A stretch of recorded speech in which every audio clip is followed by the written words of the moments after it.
नमस्कार। दोपहर के 12 बजे के साथ ही शुरू हो चुका है मिड डे। मैं हूं रश्मि श्रीवास्तव, आपके साथ बुलेटिन की शुरुआत करेंगे। जेडीयू ने राजीव रंजन प्रसाद को राष्ट्रीय प्रवक्ता बनाया है और पार्टी की ओर से नई जिम्मेवारी देने पर राजीव रंजन ने शीर्ष नेतृत्व का आभार जताया। साथ ही तेजस्वी के धरने पर प्रतिक्रिया देते हुए उन्होंने कहा कि जातीय गणना पर आरजेडी सियासत चमकाना चाहती है, जनता इन चीजों को समझती है। और साथ ही उन्होंने यह भी कहा कि श्याम रजक ने आरजेडी छोड़कर यह बता दिया है कि जमीन पर काम करने वाले कार्यकर्ता की वहां कोई हैसियत नहीं है।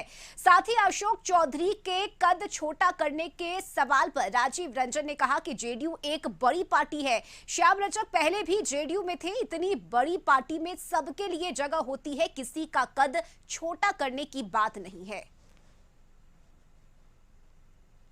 जेडीयू के राष्ट्रीय सचिव राजीव रंजन प्रसाद को नई जिम्मेवारी मिली है। राष्ट्रीय प्रवक्ता के पद पर राजीव रंजन प्रसाद की नियुक्ति हुई है। किस तरह से वो देखते हैं, हमारे साथ खुद राजीव रंजन प्रसाद हैं। सबसे पहले तो बधाई हो राजीव जी, और एक बार फिर से आपको पार्टी ने बड़ी जिम्मेवारी सौंप दी है। देखिए, मैं पार्टी के नेता आदरणीय श्री नीतीश कुमार जी, संजय झा जी और कार्यकर्ताओं के प्रति आभार प्रकट करना चाहूँगा कि उन्होंने समय समय पर अलग अलग जिम्मेदारियां मुझे दी और उन जिम्मेदारियों को मैंने ईमानदारी से पूरी करने की कोशिश की। नई जिम्मेदारी को भी उसी निष्ठा और उसी प्रतिबद्धता के साथ मैं पूरी करने की कोशिश करूँगा।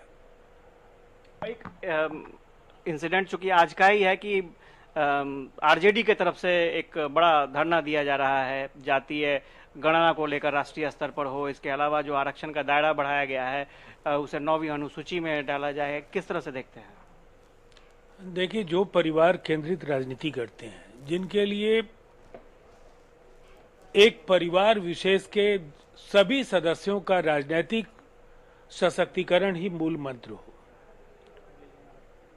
हर जिम्मेदारी पार्टी के नेताओं की बजाय परिवार के सदस्यों के बीच बांट दी जाए, यही काम लालू जी, राबड़ी जी और अब तेजस्वी जी करते रहे हैं।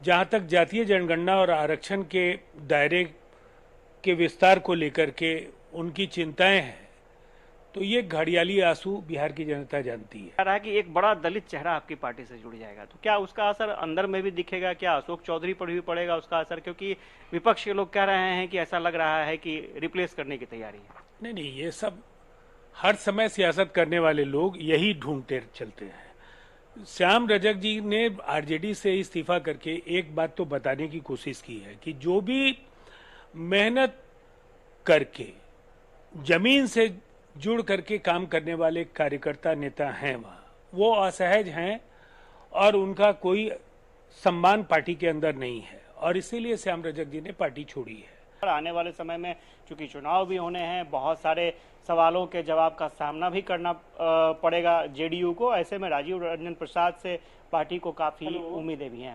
कैमरा पर्सन सुनील के साथ आशुतोष चंद्रा, न्यूज़ पटना।